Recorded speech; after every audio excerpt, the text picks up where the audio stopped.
All right, what's going on, family? Welcome to another edition of Gavin Reshaw Presents, our live stream for the day. It's a special one today. We're going to be reflecting on the 15-year anniversary of Hurricane Katrina. I'm sorry I'm running a little bit late. I just came from a rally out here in New Orleans East with regards to the Katrina anniversary and the New Orleans East area, our issues in general. So we're going to be back in a second. Let me just take a little break and we will get started.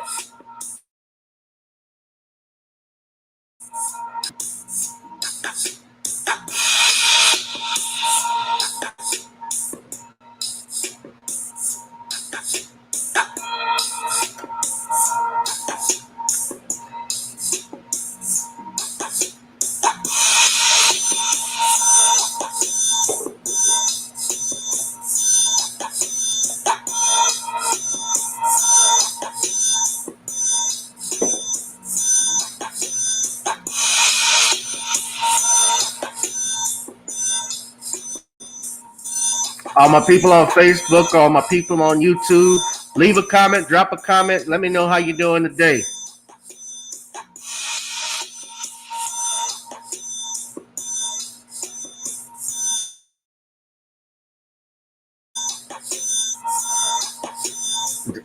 I know it's a bad day today, especially late last night when we got the news about our brother, Mr. Chadwick Boseman, the actor who played Black Panther. I already did a tribute video to him, who passed away due to cancer. He actually was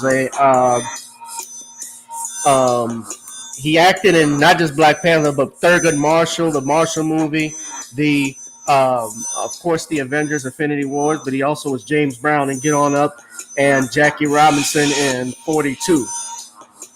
So that brother leaves, even though his time was short, an incredible legacy. So we send our love and condolences to him and his family at this time.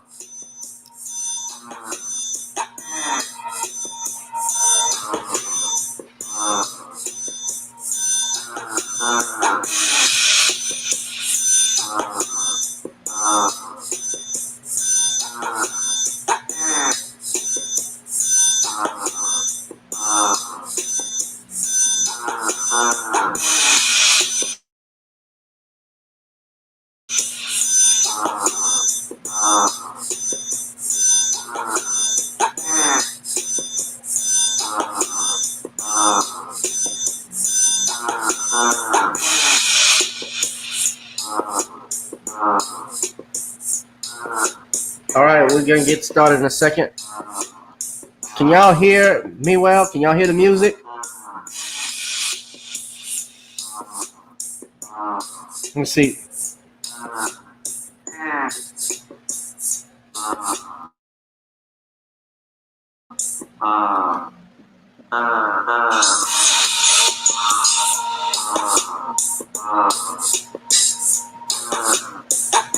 Apparently my music is working, so all right, we'll go ahead and get started, guys. What's up, everyone?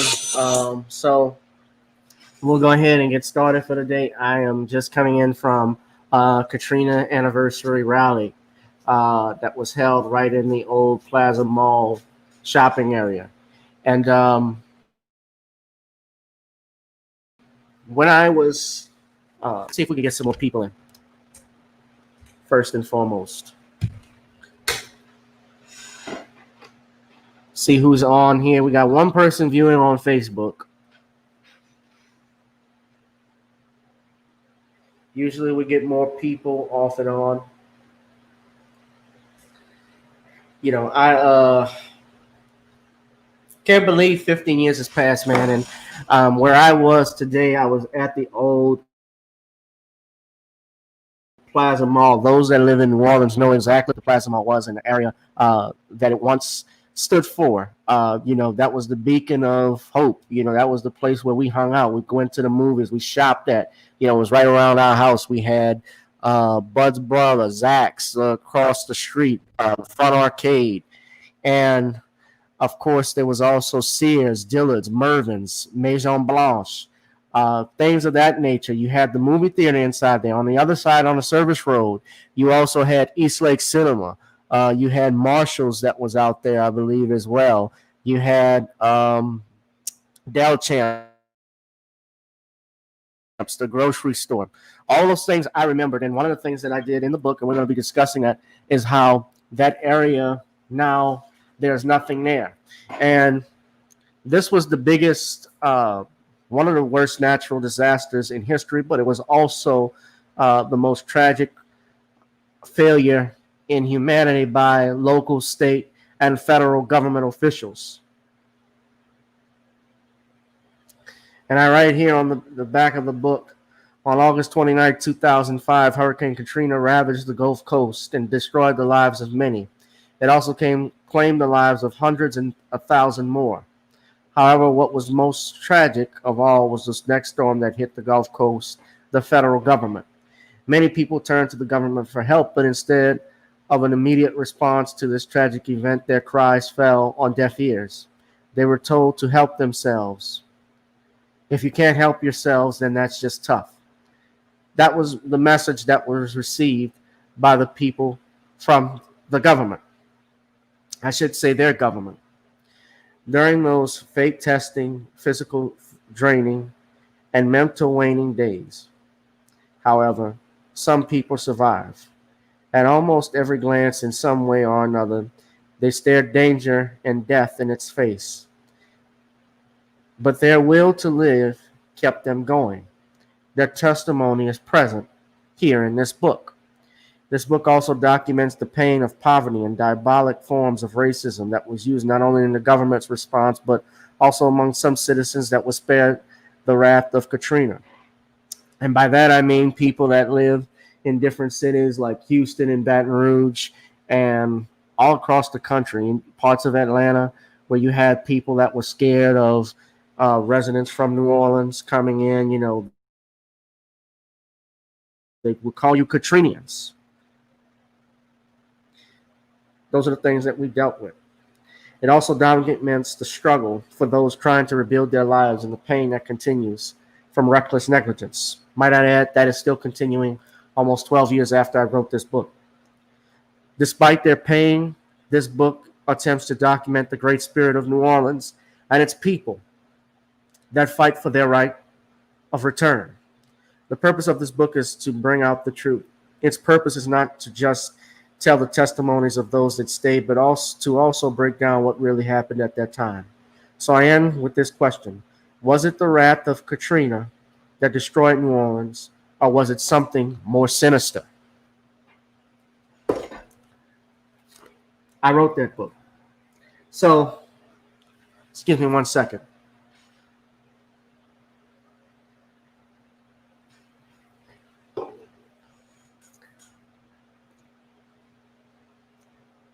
Always got to throw in a Cash App. If you'd like to donate, you can hit Gavin Reshaw Esquire on Google Pay, gavin.grich1@gmail.com. We got 3 people in here. I'm hoping somebody will say something in the chat. Those that are watching, you can hit Gavin Reshaw Esquire. Let's see who's watching. Some people are watching. Why don't y'all drop a comment? I'm happy to answer any questions you have. So as we commemorate this 15th year anniversary of Katrina, you know, we wonder, where do we go from here? I was talking with someone earlier this week, and he stated that we really still never dealt with Katrina, like talking about it. And Brother Ron, and shout out to him, Brother Ron and I were talking about that. And we really didn't as a people.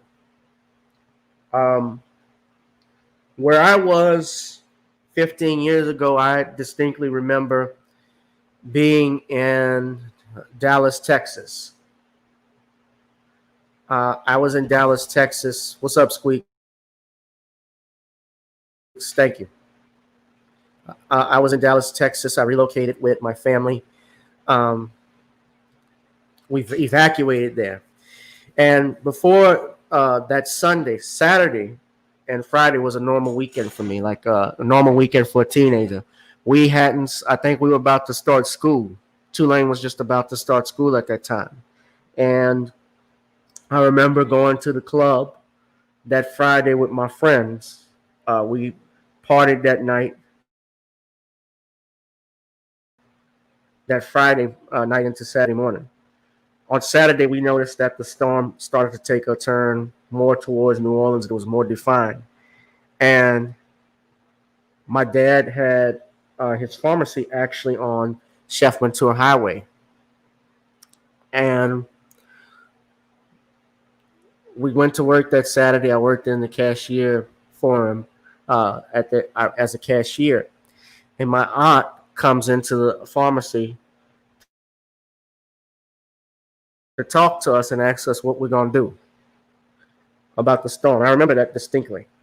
And we made that decision, I want to say mid-afternoon to the evening, because my father likes to watch the news a lot, that we were going to evacuate. And normally when you evacuated, we were one of those that were lucky enough to evacuate, because you had over 20,000 people or plus that were packed in that Superdome and in the convention center, respectively. There were also countless people that weren't able to evacuate. You got to think about this. They didn't have the monies or means to evacuate. Some people didn't have cars. What I go over in the book, one of the things I mentioned was about the fact that there was a hurricane test run that was done by the feds the year before, Hurricane Pam. And Hurricane Pam was a test run for the government to do to make sure that, the area, the city would be safe, that townspeople would be evacuated. So when the government says that they weren't prepared for anything like this that happened, they were not being honest. They had dealt with this before. Now, of course, a test run is not the same as the real thing. You can do simulations all you want, but when it's crunch time, that's where everything counts. But nevertheless, you put your faith and trust in the government to help you and to help its citizens when it's necessary. So, y'all hold on, excuse me.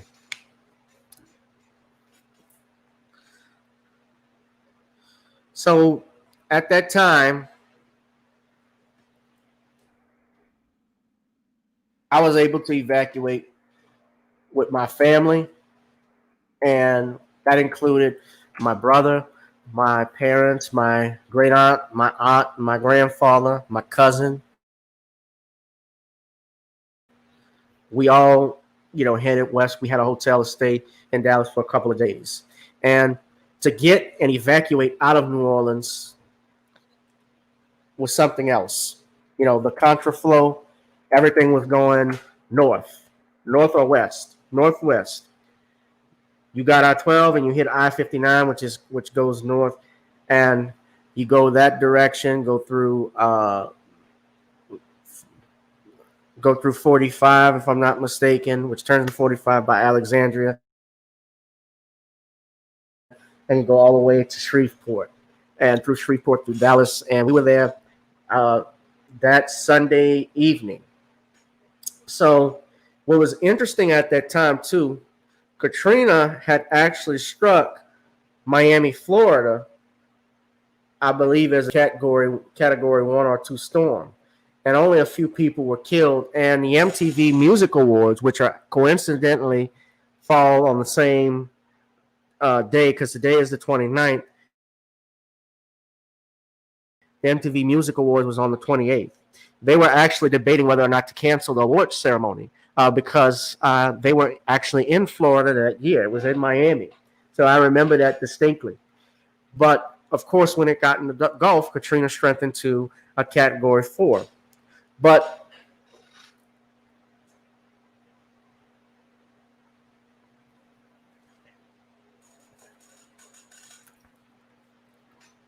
I got to wet my whistle when I'm talking.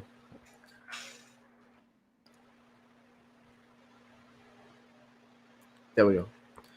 So, when Katrina struck New Orleans, it really didn't strike New Orleans. It actually missed. It hit the Gulf.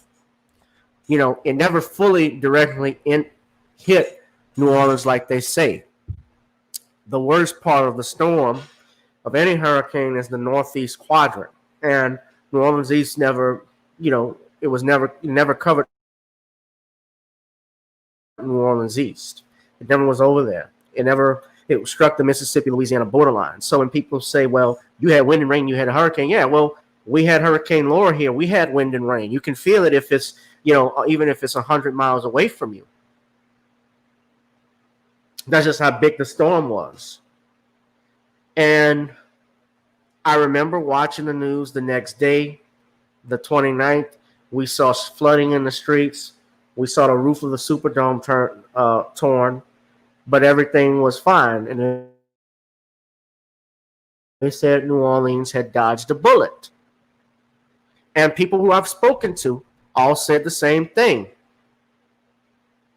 But then later that evening, when we went to a friend's house, my mom's friend's house, and we saw all of a sudden all the streets were flooded. And then that next morning we saw that the levee had broken.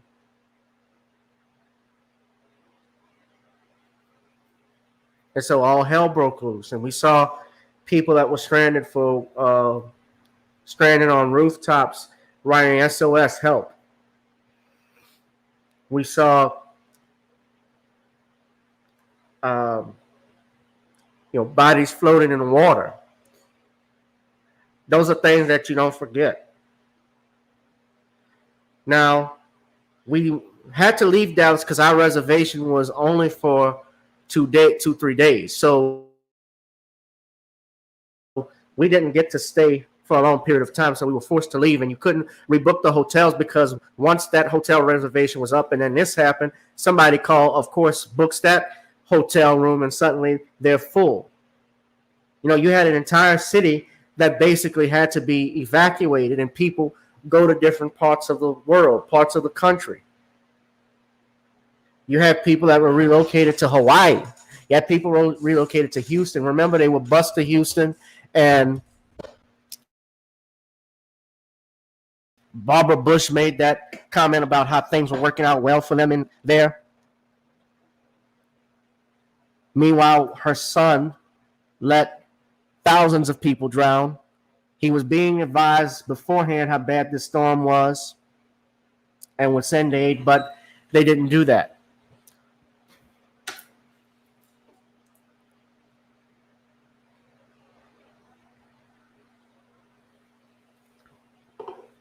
And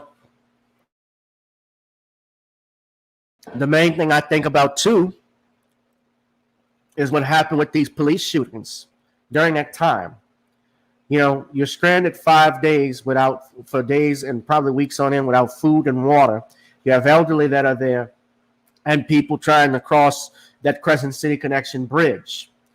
And they had guns pointed at them by the Gretna Parish Police Sheriff's Department, telling people to get the fuck off the bridge.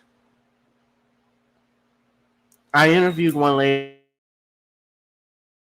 who described that they were trying to get help, and they talked about it.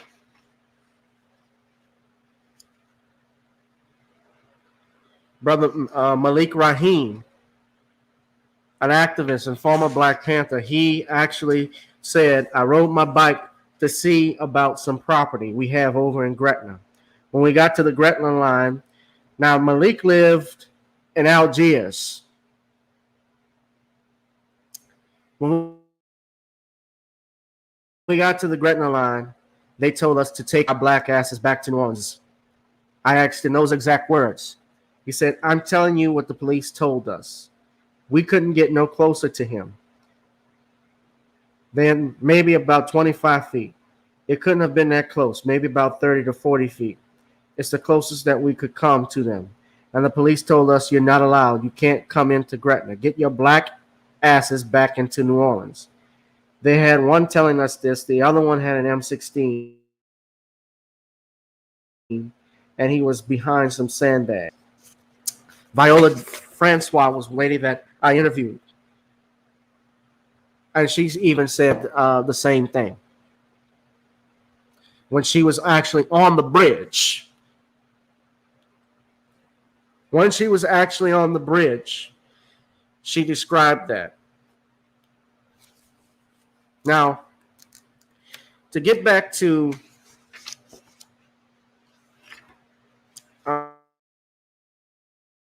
um, my story again.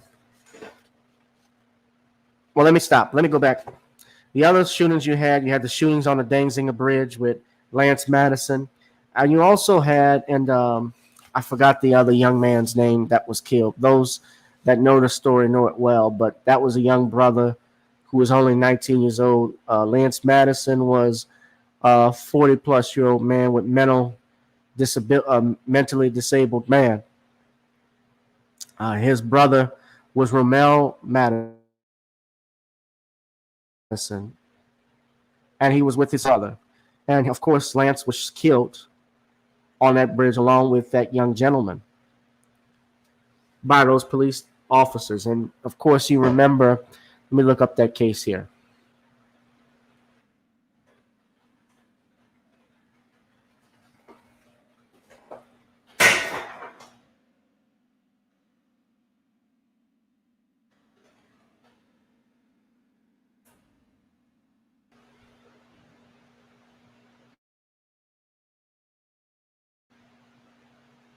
The Dangzinger Bridge shootings, that was actually in, I'm going to share that with you right fast. That was actually in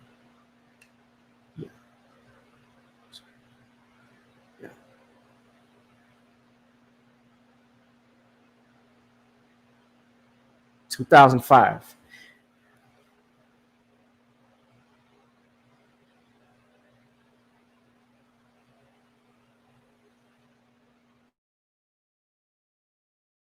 Now,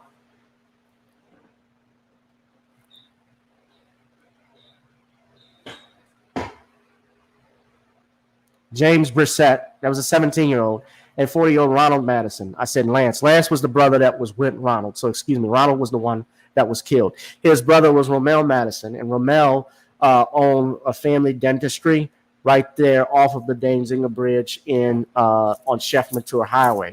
I've been there multiple times, and the Justice Department described the case as the most significant police misconduct prosecution since the Rodney King beating. And these men were convicted. These police officers were convicted. That was Kenneth Bowen, Robert Falcone Jr., Robert Jasvicius, and Anthony Villavaso. But their convictions had been vacated due to prosecutorial misconduct back on September 17, 2013. And on April 20th, 2016, 5 former police officers pled guilty to various charges.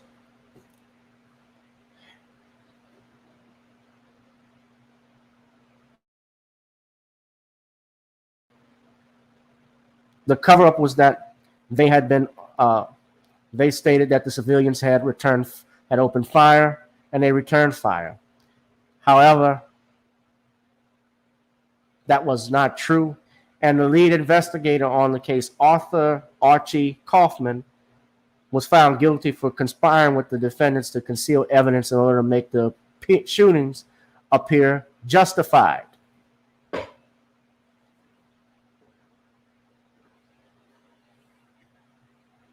Here was another shooting that happened as well. You all probably have seen Spike Lee's When the Levees Blown, but this was Henry Glover. Henry Glover was a man, resident of New Orleans, who was fatally shot by the New Orleans Police Department on September 2nd, 2005, in the days after Katrina. His body was found in a Chevy Malibu parking lot on a Mississippi River levee. But what happened was that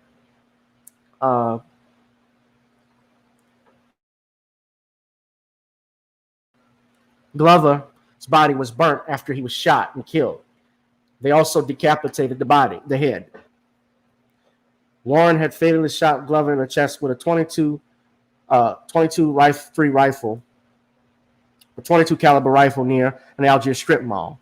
Glover's brother, Edward King, and sister Patrice Glover came to Glover's aid. A neighbor of Glover named William Tanner drove Glover and his brother to seek medical attention in a nearby school.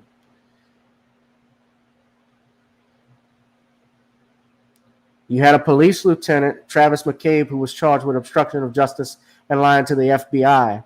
He was charged with lying by a federal grand jury. Police Lieutenant Robert Italiano was charged with obstructing justice and lying to the FBI.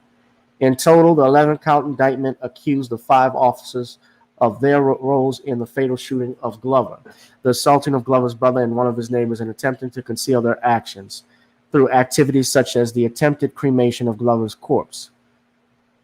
Glover's death was highlighted as an example of police misconduct in the direct aftermath of Hurricane Katrina. Yet Warren, who shot Glover, was acquitted on both counts against him.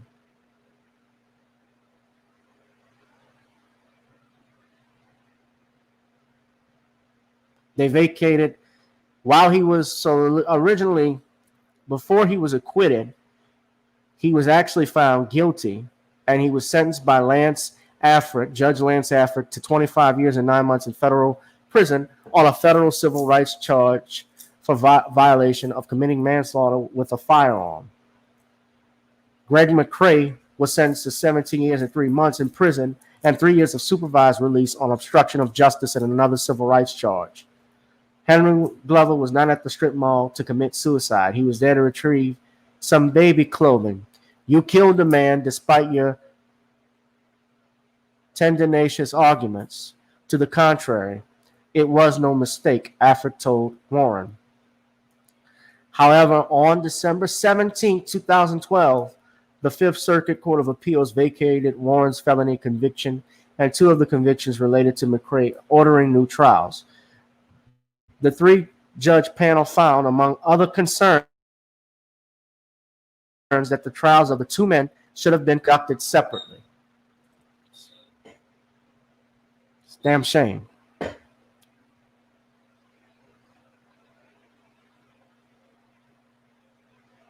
Now, Glover was shot from a second-story balcony.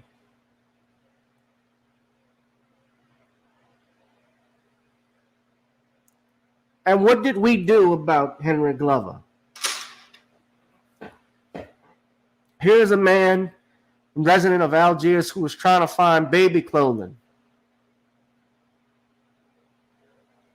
And keep in mind, especially when people talk about looting and so forth, what that was going on, most of the stuff that you saw that they don't report on what happened in Katrina, or they failed to leave out. While there were people that were looting, you saw people taking televisions and sets, and you saw people taking, shoes and DVDs. You got to realize, too, part of that was also used as currency in order to get out of New Orleans. There were people that were stuck there that didn't have a means to get out, and so in order to get help, in order to leave, they had to barter and bargain for that. That was talked about in my book, and it was also talked about in Dr. Michael Eric Dyson's book, Come Hell or High Water. I have my issues with Dyson, but the man knows how to write a book, and I did use some things in point of references for him.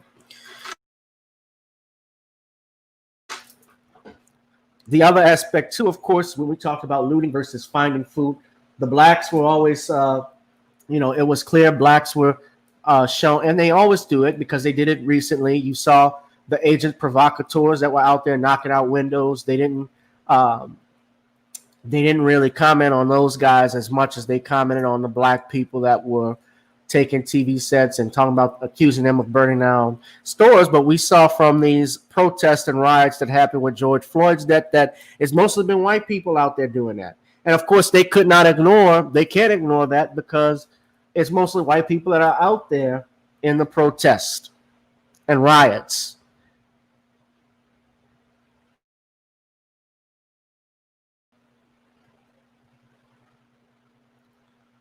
And I had to live with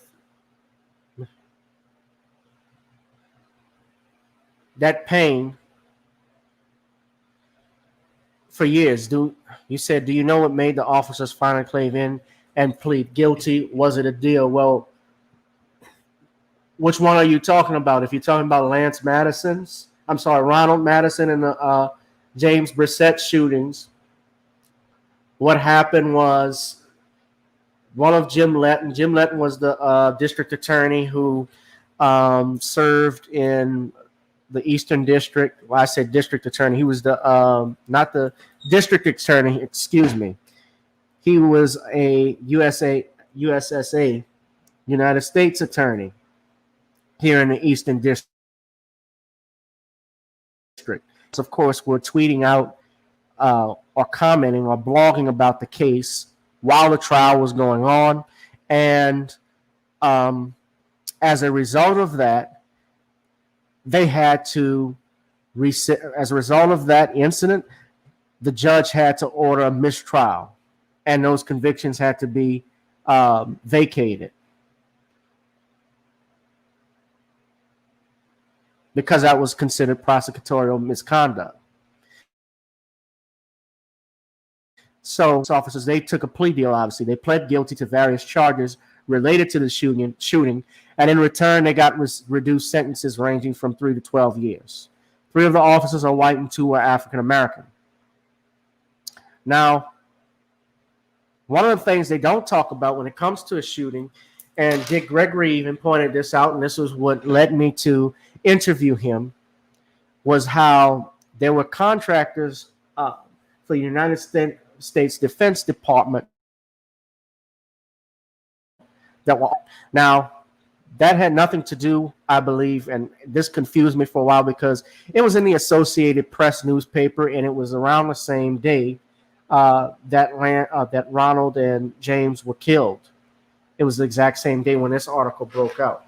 But they said that the contractors that were killed were those of the United States Defense Department. And I always wondered, was this the same thing that they were talking about, or was it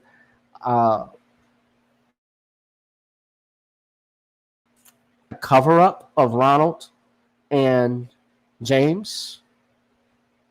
I thought about that sometime after I wrote my book because I wondered if I had my information wrong.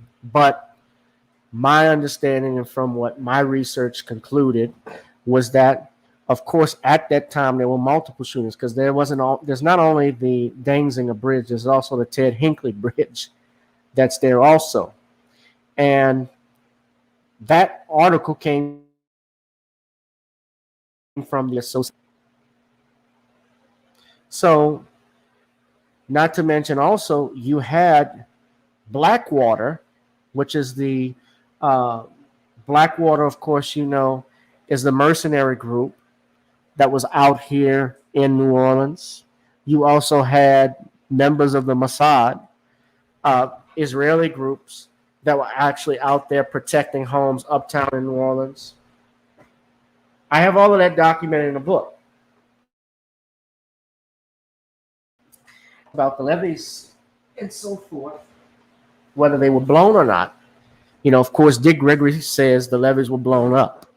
My research, and I talk with different people. I remember interviewing, and she's in here, Mama D, who passed away a couple of years ago, rest in power, Queen. She talked about how she heard the explosions and she saw the water coming in. Now, Minister Farrakhan talked about it. A lot of people have talked about that here.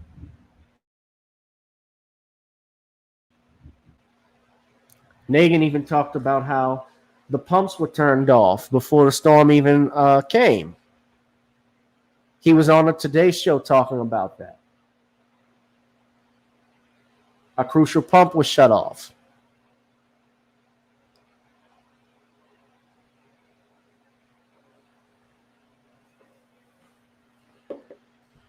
And let's not forget in history, and I go through history, I remember as a kid, my mom and others. My mom lived in the lower ninth ward. She remembered when Hurricane Betsy struck New Orleans, and that actually struck New Orleans directly. But she, along with my aunt and her neighbors and cousins, they all remembered, hearing an explosion. Um, I remember talking to another individual, Mr. I won't name his name, but he actually told me how in the 60s was Victor Skiro. Skiro was the mayor during Hurricane Betsy. And supposedly, he was the one that he gave a deathbed confession where he admitted that he did that. Now, I don't have that written anywhere. That's all hearsay, obviously. So I couldn't admit anything like that in court. But we know from history, we know, especially in the especially 1927, my grandfather lived in Braithwaite, Louisiana, Poydras, Louisiana, excuse me. And he remembers as a little boy, and I highlight that in my book, when they blew the levees there. So there is a history here that they do that. And you also got to remember, too, for them to have a plan, and I'll get into that in a second, but there was also an attempt after the levees failed that they wanted to turn that entire area into green space. Now, when I talked to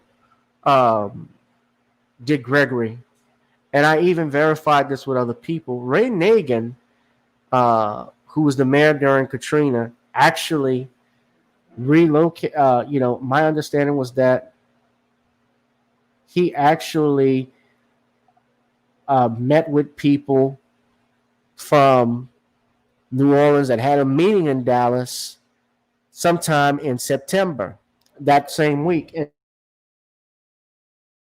they stated much different New Orleans. They wanted to see a much different New Orleans. And by different, they meant more wider. They wanted a smaller New Orleans. All of that I indicate. And by a smaller New Orleans, obviously they did not want to rebuild New Orleans East and the Lower Ninth Ward. They were talking about making that area green space. They still, and in many ways you can see by the neglect that is in, there are parts that are still vacant. There are homes that are still vacant in the area. There's blighted homes. There's blighted property, abandoned businesses that lie in New Orleans East and the Lower Ninth Ward. And they've never been rebuilt. Nobody has ever touched it.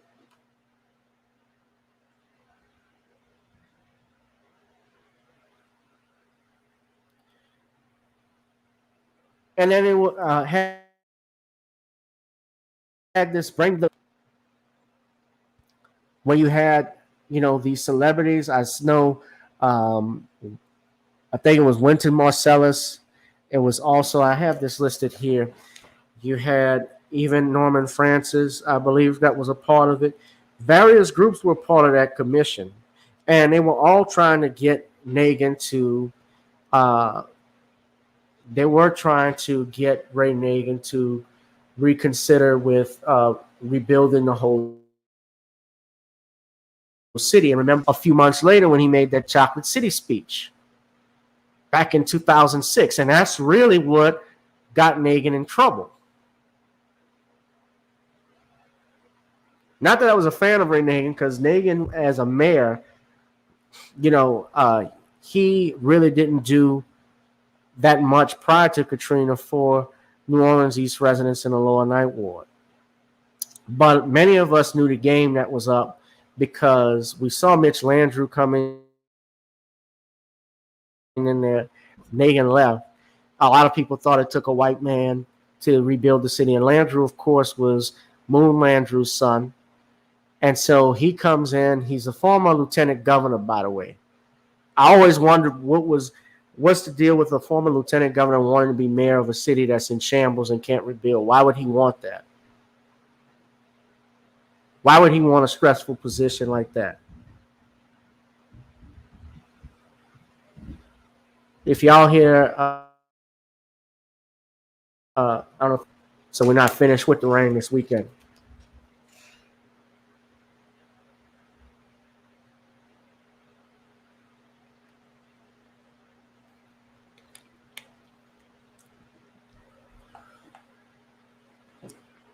But for them to come up with a commission like that, where they had various people on it, and you guys got to stop letting celebrities speak for you. When you have stuff like that out there, and talk and speak up for you, they're going to say things that misrepresent the truth.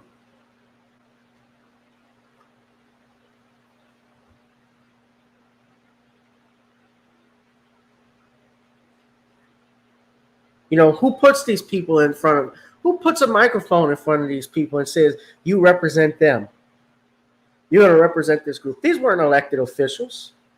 They had this commission. I believe the archdiocese, the archbishop at that time,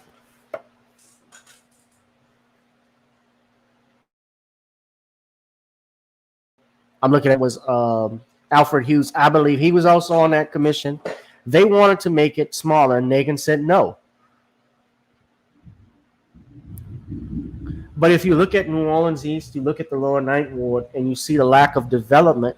A lot of people may call me a conspiracy theorist, but hey, when a city doesn't invest in these areas like they have not in the last 15 years, it says something about that.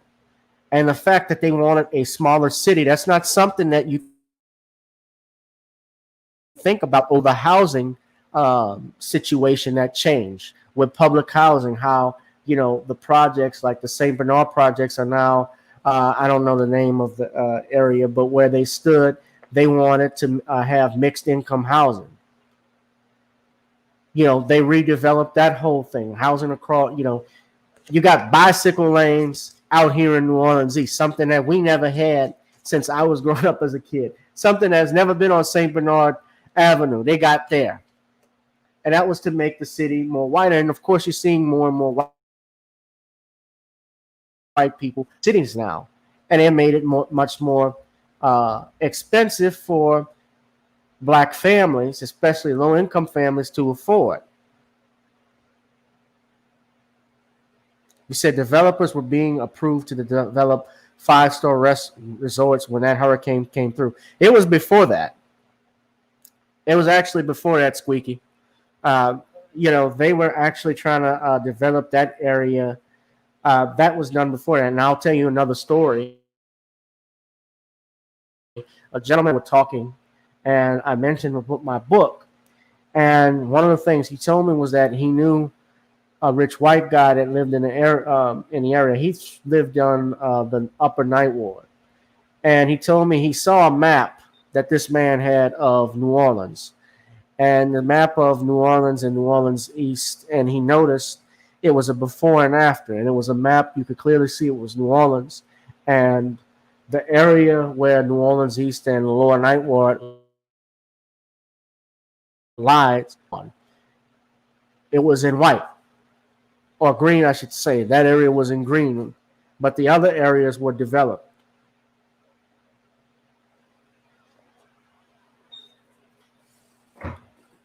You dig? So they thought about this for a long time. And that hurricane, that mock hurricane I was telling you about, was Hurricane Pam. And the main thing also, you got to think about that were raised in donations as a result of Hurricane Katrina. You know, the Road Home program, I'll get to talk to you about that in a second. But the monies that were raised by Red Cross, you had the NFL, you have to ask the question, where did all of the money go? During the New Orleans Saints game, home game in New York, I remember this, against the Giants, there was a charity relief event for the people of New Orleans. And Gene Upshaw, Marcus Allen, Bruce Smith, and John Elway, and others were taking phone calls from various people. And they raised around $5 million. And it was sponsored by the Bush Clinton Foundation, the Bush Clinton Fund. After President Bush screwed up big time with the relief efforts, he greatly disappointed America. Most importantly, he pissed off Black America. He knew that the American people wanted to rip inflation, treated our people as if they were lower than human beings, lower than animals, lower than insects. So to make it appear like he truly cared, he tried to reach to the backbone of the Black community, which was the church.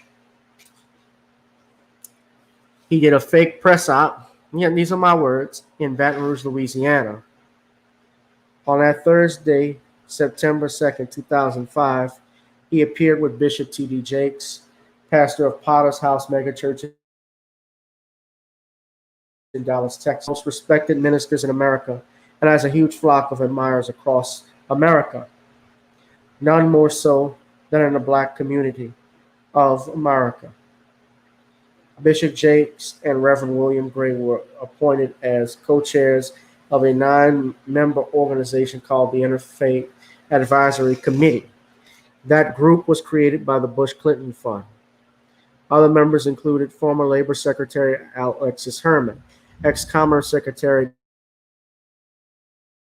Donald Evans, William Shaw, the National Baptist Convention President Bishop Cornell Garnett Henning Sr. of the AME Church of Mississippi and Louisiana, Archbishop John C. Favalora of Miami, President of the Faith Center for Community Center Development in New York, Reverend Dr. Fred Lucas, Rabbi Andrew Bush of Toro Synagogue in New Orleans, and Constance Berry Newman, former Assistant Secretary of State for African Affairs, in charge of determining which churches, mosques, and synagogues were in great need of money to rebuild. And when you read through this, guys, my punctuation and stuff is off, but hey, this was the first time doing this stuff. I thought I did pretty good. They were given $20 million to oversee which religious institutions would get the money. But only after several months on board, Jakes, Gray, and Shaw resigned from the Interfaith Advisory Committee that was created by George H.W. Bush. Bishop said that they resigned from their position, citing problems with the distribution of the money, and their advice fell on deaf ears. Jake stated, "I've been in ministry for 30 years, and I don't think I've ever resigned from anything. I'm a loyalist to a fault, but what's happened is unacceptable. I cannot continue to participate in an initiative that ignores any recommendations, decisions, and opinion. I've learned in life," this is William Gray, Reverend William H. Gray. "I've learned in life that if people say they want your advice and they change it, ignore it, or undermine it, then they really don't want it." You had over $1 billion that was raised in charity for Katrina victims, not to mention the money from that FEMA was going to spend on the victims of Katrina and cleanup efforts, which were in excess of $3 billion. But as we look around New Orleans and other parts of the Gulf Coast, we have to ask ourselves one question. Even Anderson Cooper asked that on his evening show that was broadcast in New Orleans. You had over $564 million in charity that was raised by the Red Cross for September 11, 2001 victims. Out of the $564 million, only $154 million were given to those victims. So Red Cross has issues.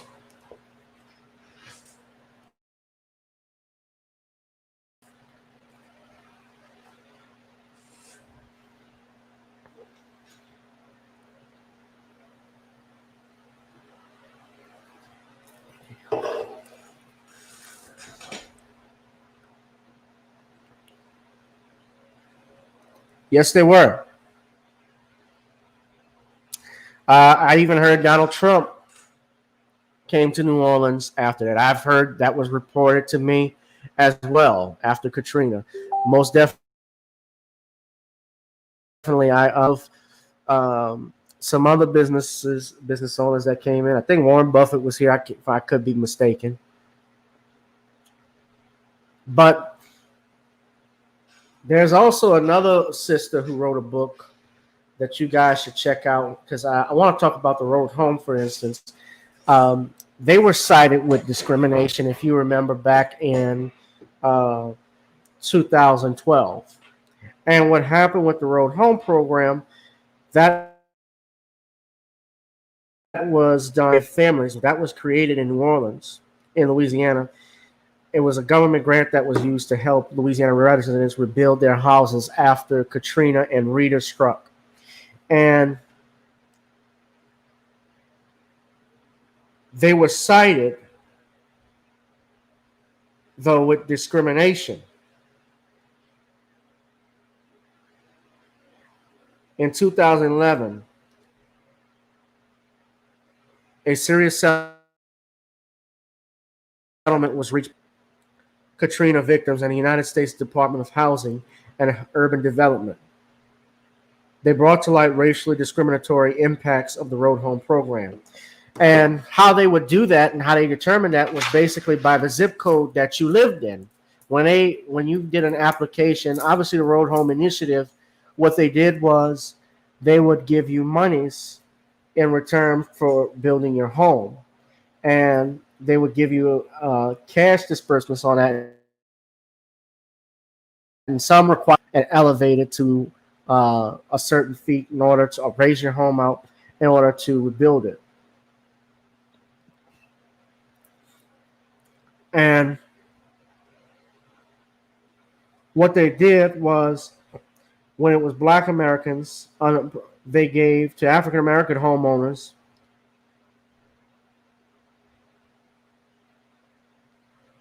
they used an algorithm to determine how much money to grant in each case. They lowballed Black American homeowners in New Orleans to receive grants based upon estimated costs to repair damage. Now, this isn't and this is just the Road Home Initiative. That's not even covering what the insurance companies did. The insurance companies were just as worse, because when my father had the insurance adjuster come out to look at our home, he sees all the water and flood damage, and you have flood insurance, but they say, well, we're only going to cover you from where the flood line starts. So if you have a one-story home and the flood waters went up, the flood water stopped there, but didn't go up further, then they only covered that much, and they would give you less amount of money. They would cover wind damage, and that may be better. But keep in mind, you lost all of your contents, all of your possessions. You're going to have to tear out the stucco, the drywall. Think of the mold, the windows, the mold that was building up, because that's really what hurt New Orleans worse, was that the water was allowed to sit for weeks on end.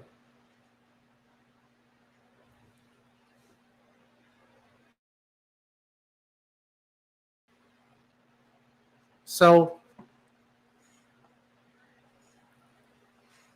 when you read this book, you'll hear from people like Viola Francois, who was on the Crescent City Connection Bridge, Brother Malik Rahim. You will hear from Dick Gregory. He speaks from the afterlife in this book. I actually still have the interview I did with him, and you would laugh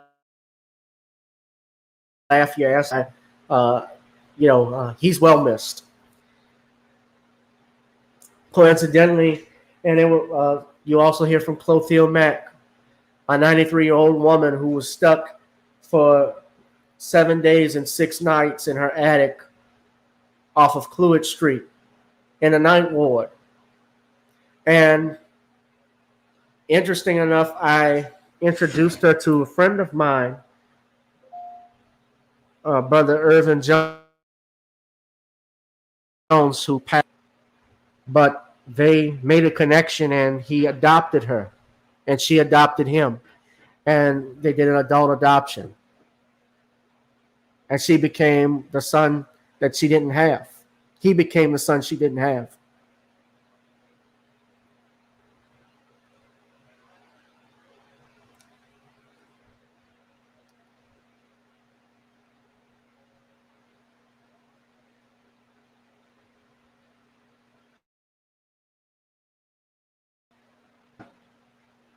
As for me, my family, I remember when we were in Baton Rouge. I'll get back to me now. We were in Baton Rouge and we had no place to stay. My father was working for the state. My mom was working for the VA. There was a VA hospital she could go and work with and go and work at. And, there was the VA down here in New Orleans. My father was working for the state as a pharmacist, and my aunt had a friend she was real close with who had passed away before Katrina. And she was still in touch with her friend's widower, her friend's husband, Albert Charles Odell. And Albert Charles Odell took in 8 people who he did not know into his home state. And treated us not as strangers, but as family. He didn't have to do that. He actually had family members who were evacuating as well, and I believe that they were going to be stranded as also, or they were going to be coming up to him. But he said we didn't have to leave. And in fact, he even threw a party with all of us later that we stayed, at least my immediate family, we stayed at least 2 months with him until we could find an apartment. See, everything was full and booked up, so you couldn't get into a hotel and you couldn't get an apartment. Everything was full. My cousin, my grandfather, and my aunt and great aunt, they ended up moving to Slidell for a time being because my cousin, she found a home that she bought. Nice home. So we were stuck in Baton Rouge, and I was coming from Tulane. I went into emergency situation. I was an emergency student, so I was able to go to Southern, and actually I did far better there than I did at Tulane. So I think about that. I think about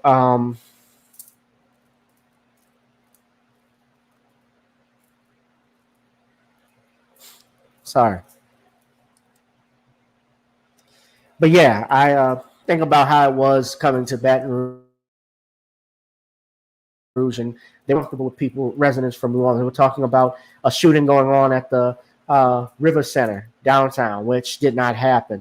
It was all bullshit. You had Kip Holden even talking about how he didn't want any thugs and hooligans in the city, as if thugs and hooligans didn't exist in Baton Rouge before Katrina, as if New Orleans was the. I could say a lot about Kip Holden, trust me, because he was the man when Alton stood, and when that happened, he was nowhere to be found.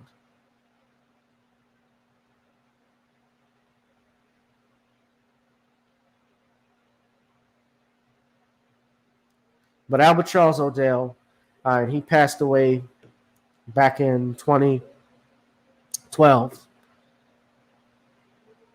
He was actually, uh, he was a great man, and he didn't have to take my family in. We were family to him. We became a part of his family, and we got to be friends with his children and grandchildren. Um, and they welcomed us. They treated us like fam. They treated us well.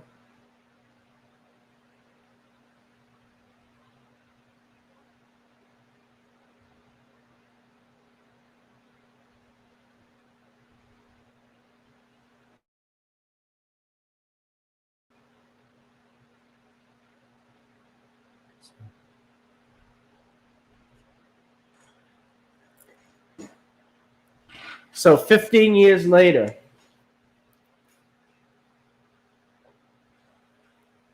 we have not gotten over Katrina.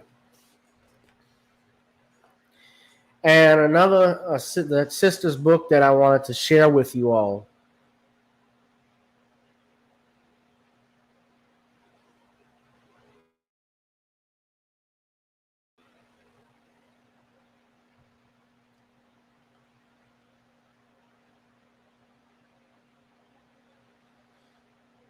is called Why I Can't Get Over Katrina.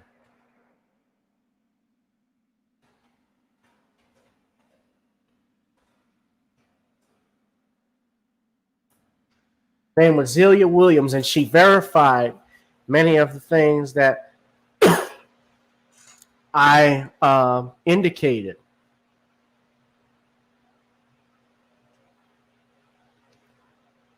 Because she worked in the road home. And she saw how 80% of them working in road home, she noticed how, as an ICF compliance specialist for the program, she saw the disaster that was occurring within that. She was in the belly of the beast.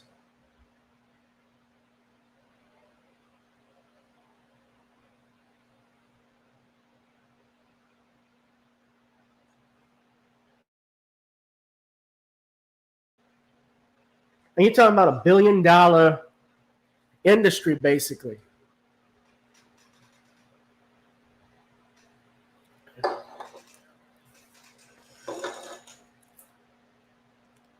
This road home program.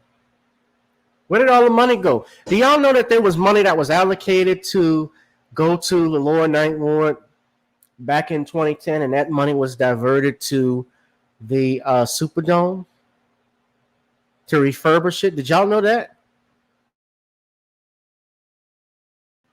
When that happened, Landry was the mayor when that happened. And don't get me started on Kathleen Blanco.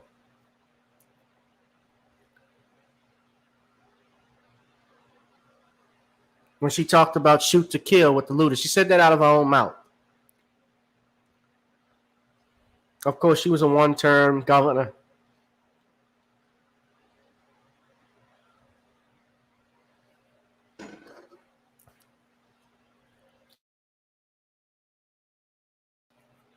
But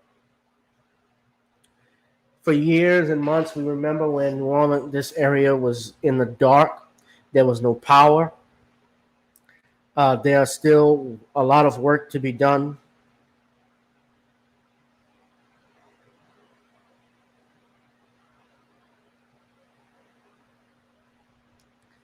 And it hasn't changed. And honestly, it hasn't gotten better. It's been the same. That's the only thing I can come back here. There certainly is a desire for people to bring New Orleans back to what it was. The people have been resilient, but I think the people are not using of course, they're not using their solutions. We have ideas, but we don't put them to work often. We don't put our money where our mouth is. And sometimes I'm guilty of that. If a if was a fifth, we live in a country, money, you ain't shit. That's the bottom line. This is a capitalist society. If you can't buy certain things, you're out of luck. If you don't have money, you don't have access. So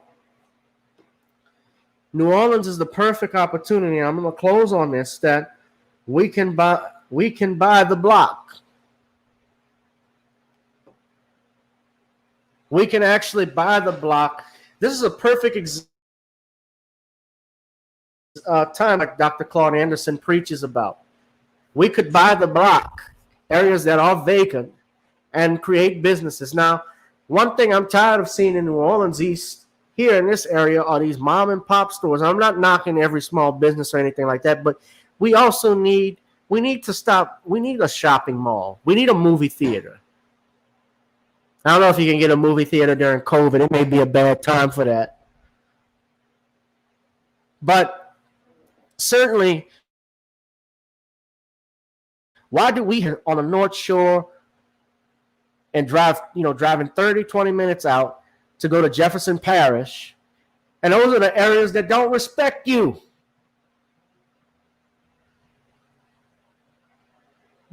Gretna was the one that told our people to turn your black asses around, like Malik Rahim said. Did y'all know they had a parade for those police officers after the Crescent City Connection blockage? They Harry Lee named after that bridge? Hell no. Why should we shop anywhere where people don't respect us, man? Let's build our own. Who's the one that writes the rules that say we can't rebuild the Plaza Mall? Or we can't have Toys R Us or Best Buy? Things of that nature. Hell, St. Bernard Parish got hit, and they don't even have the same population of people as New Orleans. And those people actually have rebuilt and restarted. They have a movie theater. They have a shopping mall. We don't, and we've got over 100,000 people roughly that live back here. They were trying to dig for oil. That's another thing, another reason why I thought it was a land grab, because I have the article in the book. They were trying to actually approve oil drilling right where that Walmart is now in Chalmette. Go look that up.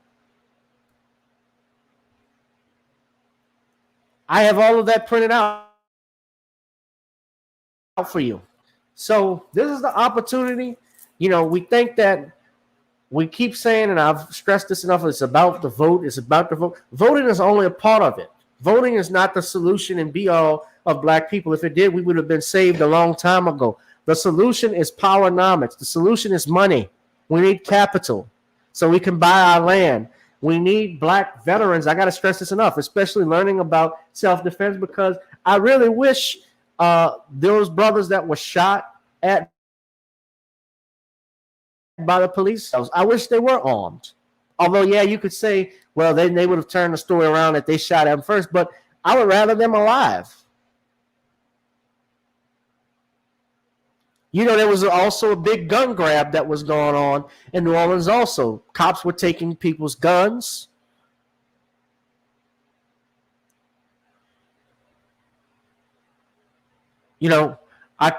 George H.W., there was also Aaron Broussard. Of course, you remember infamously when he was crying out when he exaggerated that story about one of his co-employees' mothers passing away in that nursing home that drowned. There was some truth to that, though. But he talked about how FEMA was going around cutting off power lines.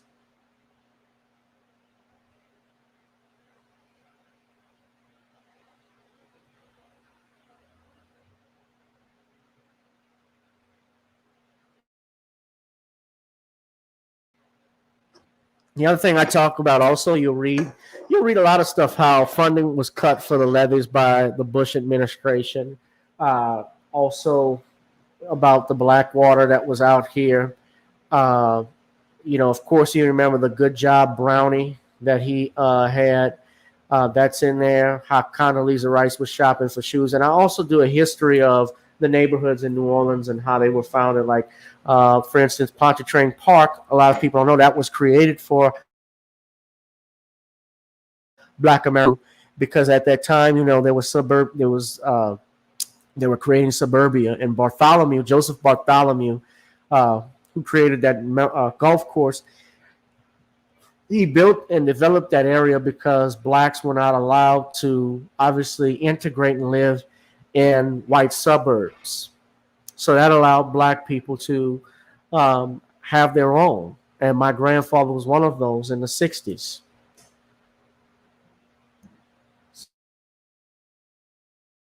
So you guys and check out the book. It's available on Amazon.com. If you feel free to do so, please, I'd appreciate it. You can get a Kindle version of the book.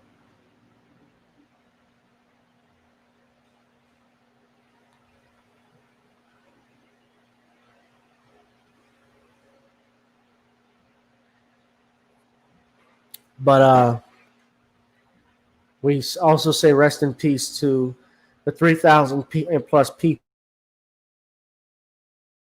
that were killed. Also, I always wondered what happened to. Dick Gregory even talked about this. Whatever happened to the guard that was out there with all of the prisoners standing on top of the bus? Remember when it was flooding and all those prisoners were out there? What happened to them? There are lots of reports, not just, and Henry Glover is not the only one, of a lot of black people, hundreds of black people getting shot and killed in the head. And Congresswoman Cynthia McKinney even talked about that. Now, she wasn't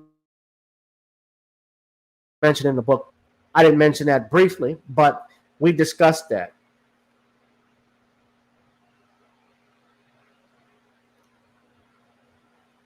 That's something to think about. But leave a comment, guys. You know, I really can't get over. I still have PTSD from some of this from time to time, although it's gotten better from what it was because I was in a great depression after Katrina happened. Like a lot of people that live in that area, to see your home destroyed, and it wasn't like you could go anywhere. This is the book by Zelia Williams. Maybe I'll have her come on the show one day. You guys can check out her story. But I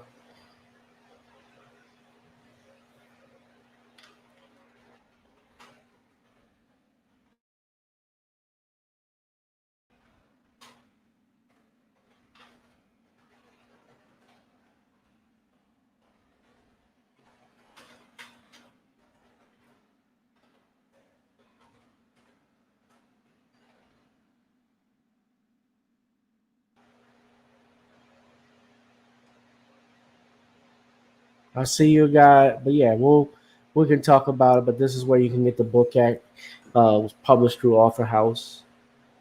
If y'all want to check it out, get the Kindle version of it. They get the paperback too.